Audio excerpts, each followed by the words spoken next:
From Central Indiana's #1 news source, this is Fox 59 Tonight.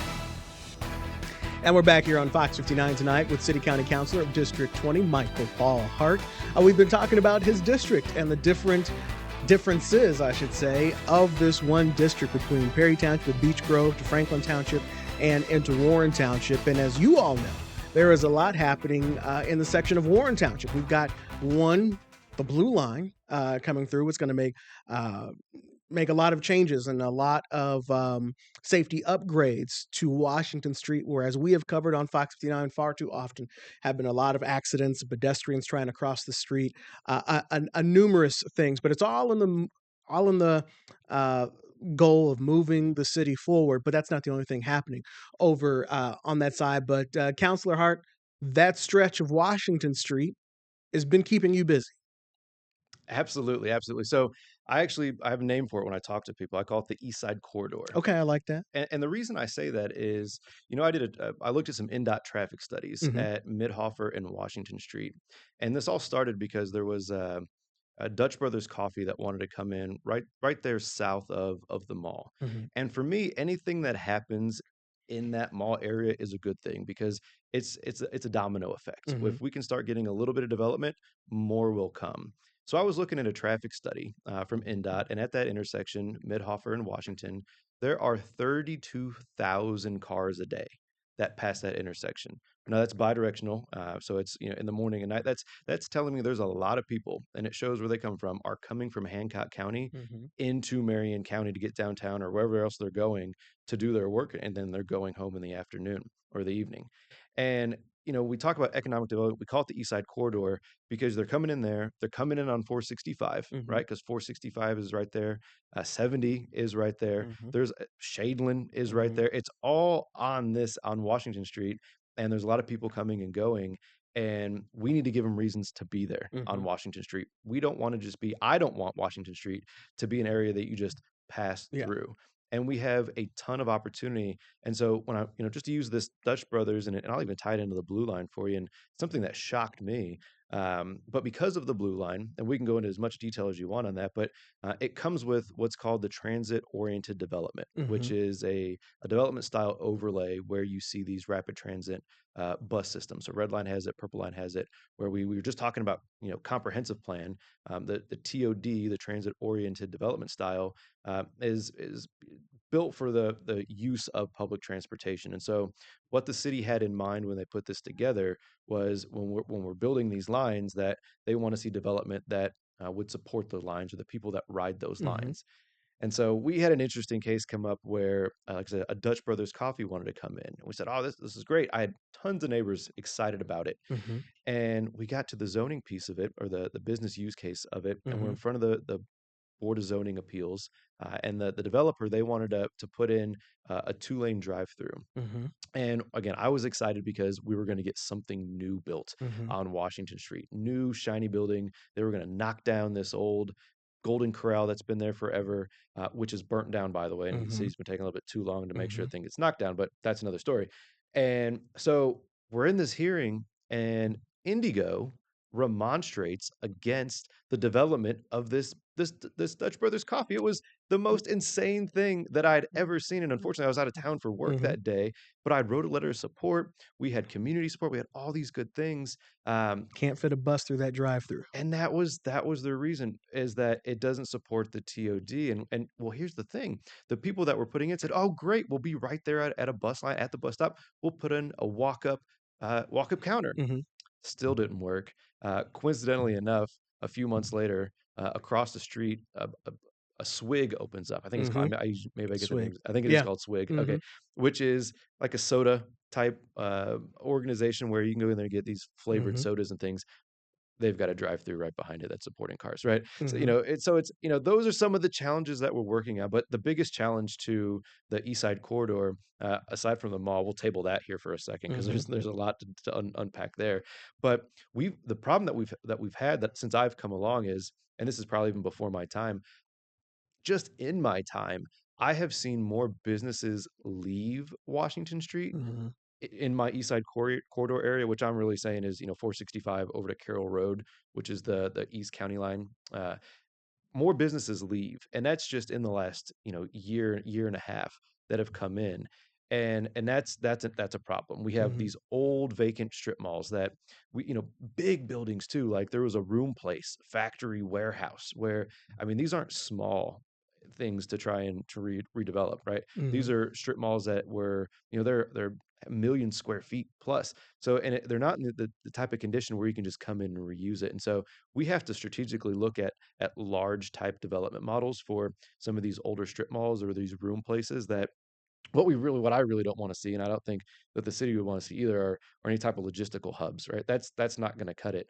What is probably most appealing to most folks is, when I go out and I talk to developers, Hmm. because I try and sell and I try and push this east side of the city, this east corridor all the time. And that's again what a counselor should be doing is selling their district.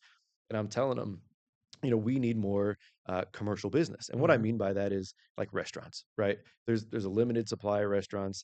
Things like, there's a Longhorn over there, and I think there's an Olive Garden. But beyond that, those are like the two main kind of nicer chain type restaurants. But Hmm. that's the only two options on that east corridor. And what they tell me, what these developers tell me is there's not enough people, Mike. Hmm. I said, there's 32,000 cars a day. How is that not enough people? But they're And passing through. just passing through. And so, I've had a couple conversations with some folks about some of these um, old strip malls, and it's, how do we make them both a combination of where people live and where people shop and Hmm. eat and dine and relax. And one of those amenities that I push all the time is we've got the Pennsy Trail. It's a phenomenal asset that runs just south of Washington Street, parallel with it, and it's probably the best asset that we have because it goes all the way into Irvington, Hmm. where you have all those nice shops, and it goes all the way out to Hancock County, and it's it is expected to just keep on expanding, and so it's that, but there's still a movie theater over there, and there's still all sorts of other shopping you can do. There's still a Best Buy, and there's still, a Michael's and a Hobby Lobby, and so there's still a lot over there, Hmm. and it's really selling these assets that we do have, but we're going to have to make it what the vision I'm having and talking with other folks and what they want to see is where people can live and shop and play and do it all in this mixed use type of development because the land is there, the amenities are there, but we've got to get the people and we've got to get those businesses to come in with it. So that's what's going on Washington Street, and making sure that we're fighting for good zoning and good business development, and then trying to make sure we're remonstrating too, right? And it's things like honestly truck repair, truck Hmm. parking. Those Hmm. things are really a thorn Yeah. in my side. It's tough on traffic, it's tough on roads.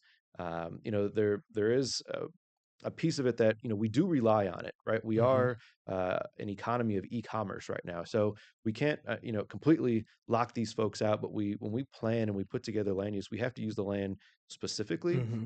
in areas for this type of development. Can I ask you about that? Yeah. Because unrelated, and I'm not in your district, so it doesn't matter. But the truck parking sparks my interest because I own a fleet of school buses, Ah, okay. and it is very hard to find a place big enough to park anything in the city. And so while we have a place to park, but just as we look about, okay, where will we go next, or where will we Mhm. expand? We're at a where this is another one of those l- crossroads, I guess, while we're the crossroads of America, where we've got all these trucks and traffic coming through, um, but then we also are trying to develop into a city, and so um, just explain how that is a thorn in the side where because no one wants to really live next to a truck lot or that type of manufacturing, but they're all coming through here and they're trying to find a spot to go. Explain why that's Yeah. hard. And so that's the purpose of zoning, right? Is that these things are zoned industrial or a heavy level of commercial, whereas which would be called like an I-2 or a Hmm. C5, where houses are zoned in a D, a D1, D2, D3, which just determines the lot size and how Hmm. what the house shape can look like. So in these plannings that we're talking about, we talk about comprehensive plan. It's where these zone types actually go. And so even in my district, right, District 20, I also have Brookville Road, which Hmm. is, a much more commercial Yep. industrial type place, right? There's Post Road, which on the south side of Post Road, when I came in, right, there's already industrial there, right, around the Rawls, which is also English area, Hmm. down to Brookville, right? A lot of Hmm. that is one side of the road it's commercial industrial, on the other side of the road it's residential. It's Yep. kind of like right where it splits. But it's not so much that um, there's a problem. There's a problem, right? But it's making sure that they're well-maintained establishments. Mm-hmm. Where the problem that we've seen is where folks come in and they see a lot and they just say, we're gonna knock that down and make it parking, and they don't follow zoning laws. They Mm-hmm. don't follow the business use requirements and guidelines that are set forth in the municipal code. And they'll come in and they'll see a set of trees and they'll knock it down and they'll just put in gravel and start parking trucks, Mm-hmm. right? Those are the issues that we're seeing, because what they're doing is, on Brookville Road, farther down outside of my district, there's a new post office facility, massive warehouse. Yeah. And the issues that come my way is, well, now trucks are parked on the side of the road, and I have people emailing me, calling me, saying, this doesn't look good for my community. I don't want to see this parked on the side Mm-hmm. of the road. And there are places for them to go. The quality of those places may be questionable at times.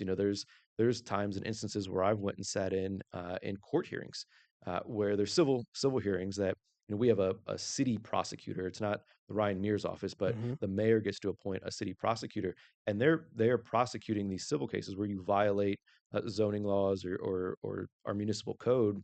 And I've sat through these things, and if I was to be critical of one thing today, it would be the leniency that we give some of these organizations that are coming in and really being bad neighbors. Mm-hmm. And I think everybody's a neighbor, whether you're you and me and we live next to each other and we're residents, we're neighbors, but businesses also neighbors. And if somebody's going to come in and be a truck parking lot, you need to be a good neighbor for your Mm-hmm. community. And coming in and just not talking about with the community about what you're planning on doing, or just coming in and knocking things down and then bringing blight to the community, Mm-hmm. that is not a good neighbor. Mm-hmm. And again, to be critical on the city and that office is, it takes a long time. I've got one I'm dealing with right now on Midhofer in Washington, where through a series of events before my time, there's an industrial place zoned right next to a residential, and the city offers permits for moving land, and we've got berms that are 30 feet tall right now, Mm-hmm. and there's no answers from the developers on what's going on. And I'm dealing, not dealing, but I'm working with, Mm-hmm. right, the homeowners association over there, and we can't get any answers from the city, Mm-hmm. can't get any answers from the developer. And it looks like, smells like, feels like they want to put a truck lot parking there, Mm-hmm. but it's less than 100 feet away from an Aldi's, which you can't do. And so Mm-hmm. they're going to put it there, and then we're going to have to go through another year's worth Mm-hmm. of time Mm-hmm. before compliance happens, if not longer. And so this is, we'll look at 2.5, 3 years of wasted time, because we didn't do a good job, or the city and this developer didn't do a good job of due diligence when offering the permit Mm-hmm. to make sure that we're building this community up adequately. And so, I'm confident there's a need, but it's doing it and planning for it right. And the times I've looked at the comprehensive plan, I think that's something that we didn't plan for years ago. Whereas that e-commerce was going to blow up like it has, and we're going Mm-hmm. to need all these trucks. But even now, there's still a handful of them on that South Post Road. They're bad actors, by the way, and they Mm-hmm. could be done well. Mm-hmm. But there is land that is outside that of the residential area that wouldn't be impacted. There are some really good ones too on Brookville Road, where people are able to park their large vehicles, and they're out of the way and they're in the right place. And it's just making sure that we're putting together a sensible plan, sticking to the plan, but then the city's doing their job and making sure that the business are doing the right thing at the same time. And what I found is a lot of these places that are running these are not here. The management, they're in different places, so they could care less about what it looks like and the neighbors that are calling. You used the word critical a moment ago, talking about the city administration. I'm going to ask you about something that's been in the news just this week, and that is scandal in the mayor's office with the investigation now completed into how the mayor's office handled the allegations of the former chief of staff, Thomas Cook. The independent investigation has revealed that the mayor and the mayor's office uh, worked within the law, followed the rules of the city as they were currently written, and followed within the law.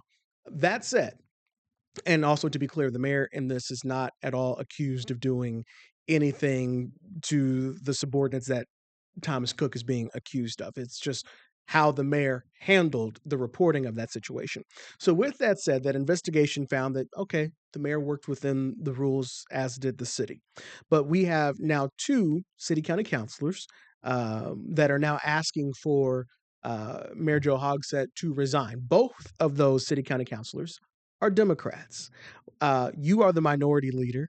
We haven't heard anything from your guys' side of the aisle asking for the mayor to resign. What are your thoughts, and should the mayor resign? Yeah. So lots to unpack here, Hmm. right? So, big report came out last Thursday, and we're all busy. We all got two jobs. We all got families as well. So I was able to finish reading that report yesterday afternoon. It was, I think it's 50 over 50 pages, somewhere around Hmm. that length. So it took a decent amount of time to really unpack everything that was in there, from what happened, where it happened, who it happened to, and as well as what are the recommendations that came out of this firm. And I really want to make sure that I'm doing my due diligence, right? Because at the end of the day, I look back to when this first happened, right? And we did everything in our power at that time to be the first, right? We were the first to offer this type of investigation committee. Ultimately, we partnered with the other side of the aisle, essentially because we have to, right? Hmm. We're in a super minority. There's six of us, and there's Hmm. there's 19 of them. So we both parties came out with an investigation request, and we consolidated. Then further on, when we were continuing to lead on this, what we could see the writing on the wall is that you know we need to expand this beyond the mayor's office, and we need to look into the election campaign as well. And after reading the report, what I found out is that a lot of this activity happened prior to. I mean, this activity went back 9 years, or even, Hmm. even potentially longer at this point. And there's a lot that wasn't even uncovered, or didn't get uncovered because it wasn't in the scope that we put together for this organization. And so, I just want to remind everybody that Republicans were leading on this from the get-go, first to put out, making sure that we had an investigation, and then trying to expand that investigation into uh, that election, and then as well put in even subpoena opportunities for us. Ultimately, those amendments failed. We were not able to get that in there. I don't know what those reasons were. I don't know if that there was a reason that the Democrat Party was not wanting to put the election in there. But at the end of the day, it didn't get in there. As for the outcome of the report, what has been very apparent to me from reading that report is that. As what, just like you said, right? It wasn't the mayor who was accused of anything. It was Thomas Cook, who was his chief of staff as well as his campaign lead. Hmm. And the part to me that it just leaves a stain on the city at the end of the day, right? Where, you know, he gave him two chances. He gave him the first, the mayor gave Thomas Cook, he had a first violation, and that was a slap on the hand for fraternalization, I believe is the word they used, or fraternization. And Hmm. then it happened again. And then at that point is when they said, okay, Thomas Cook, you have to go. It was a combination of the mayor and the HR department Hmm. saying, you have to go. The part that gives me the most grief, and I think is the most unacceptable of this investigation that I've put together so far, is that he's been allowed to stay. Hmm. He was allowed to stay for an additional 68 days, Hmm. in which good leadership doesn't allow that to happen, right? Good leadership says, you have to go, pack your stuff, you're gone now. And then furthermore, you don't bring the guy back to run your campaign, right? And that's the part where those are terrible decisions, and we certainly do not support them by any means as a Republican caucus. But at the end of the day, what we have to do is to continue to lead on what we're able to lead on, right? We're not able to impeach the mayor. That's Hmm. nothing that the city council can do. That's Hmm. a state house thing. But what we can do is work on this policy side of things. We need to continue to lead on that. Um, and again, I told you from the very beginning of this, I'm not here to be in the political game, right? Hmm. I'm here to make sure that we're doing the best for the city of Indianapolis and the best for my district. In this case, we're talking about all of Indianapolis, and that logic applies to this. So Hmm. where we're at in this phase is that we need to come up with policies that address how do we prevent this from happening in the future, where the mayor doesn't have the authority anymore to Hmm. allow this type of behavior to stay for another Hmm. 68 days. Hmm. Now what he did in his own campaign, that was his personal judgment, and the city ordinances aren't going to have ordinance over that campaign. But what we can control is what we need to focus on is what we can control. And there's a lot that we can accomplish still as counselors. And at the end of the day, what we don't want to do is jeopardize any of that. We want to make sure that we're providing solutions for the people that we represent. We want to make sure that we are putting forth policy that is common sense. And so that's where we're spending our time right now. It's making sure that one, future people don't have to go through this same type of behavior, and that there is clear-cut policy in the place that makes that happen. Would you have a different answer to this if you were the majority leader? If I was the majority leader, I know I would have more control over what that policy looks like. Mm-hmm. But being in the minority, what I know is that we have to be even more prepared. Mm-hmm. And after this, today I've got a policy team. So when I became leader, I put together a couple teams. I put together, of course, a fundraising team, and then I put together a communications team and a policy team and a budget team. Mm-hmm. And later today, I've got a meeting with our policy team to start talking about, let's look at this report, look what they offered, right? They're offering uh, a general inspector general and updated HR Mm-hmm. policies. We're deep diving into that, and these folks have a legal background. Mm-hmm. They've got their professionals to do it. But the difference between being in the majority and being in the minority is that what we have to do is just like at the beginning of this when we led is we know we're going to offer a solution. They're not going to select our solution, Mm-hmm. but if we can come in there and help shape what that solution looks like and make it the best possible one with our input, that's the position that we have to be in right now. If I'm in the majorities, I know I'm in the driver's seat. I get to look at the minority caucus for their opinion, but I'm in the driver's seat. Would you call for the mayor to resign if you're in the driver's seat? It just depends on how much you want to get done Mm-hmm. as the majority. I think at the end of the day, um, one of the things that I've seen change a lot this year versus the past five, and whether it's this situation or another, is that when I talk to the Democrat caucus, they feel like they've been rubber stamping a lot of things Mm-hmm. for the mayor's budgets the last couple of years. Mm-hmm. And we've started to say the same thing. You can look at the trends of how we've been approving those budgets, Mm-hmm. and they haven't been full bipartisan the past couple of years now. And it's because we've been having these conversations of, I told you it takes a couple of years to get good to be a counselor, but Mm-hmm. there's a lot of us who are in our second term now that we're saying we're the legislative body. We put together the budget for you, Mr. Mayor. Mm-hmm. You have a request, but we're going to put it together for you. And that's the same thing for if you're in the majority Mm-hmm. position, you have the ability to set those a lot more clear, just like we did on the spring fiscal, right? Mm-hmm. I just put out a press conference the other day where again we're leading on back to the basics, right? And making sure that when we're looking at these supplemental income dollars, that we're spending them on the things that people are asking us for, right? Which for us, it's always roads, right? And so we're trying to move dollars over. I've got 3 amendments going over to the majority caucus saying, here's 3 things that I think are the best way we think as Republican caucus are the best way to spend the spring fiscal. At the end of the day, will they take all 3? Absolutely not. But if I get one, we did a good job. We did something that is very hard to do when Mm-hmm. you're in a super minority, right? When you're 6 to 19, they can just pass us off. So, on our side, that's the game plan. On their side, they've got a different playbook. So what I hear from you, and correct me if I'm wrong, um, eh, if we're being real about it, the mayor's not going to resign. And again, he wasn't accused of wrongdoing with any of these people in his office, and the investigation found that he was within the law as it was currently written. So what I'm hearing from you is that whether you're the majority leader or the minority leader, it is just more effective with the facts that we have now to just change the rules so that this doesn't happen again. Because even if you do have the mayor resign, the rules haven't changed unless you change them. And that's what I'm hearing from you. Is that correct? Yeah, we've got to continue to lead, right? At the end of the day, we have to take the situation, learn from it, and make it better. Because you're right, the mayor's not going to resign, and we have to make sure that whether it's this mayor or another mayor or whatever it is, years from now, that we have adopted a policy and we've learned from this thing, from this bad experience, that there is room to improve, and we have the responsibility as the legislative body who creates the ordinances to do that, and that's the phase that we're in right now. Michael-Paul Hart, we're just about out of time, but right now you are Councilor Hart.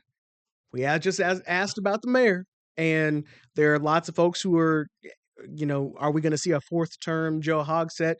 Certainly looks like it.